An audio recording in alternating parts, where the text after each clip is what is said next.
If you speak unapologetically now and talk against what Israel is doing, that is having an effect.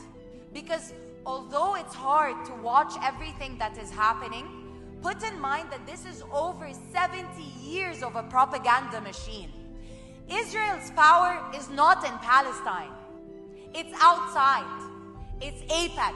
It's how much money they pour into this mainstream media. It's when you're watching a Hollywood movie and they bring you a Mossad agent that looks cool and that you want to be like them. That's Israel's power. The power of them being able to lie. And it's not their messages, because their messages are weak, because they are weak. It is the way they deliver the messages. It is the way they lie. And once you know that, you know how to combat them.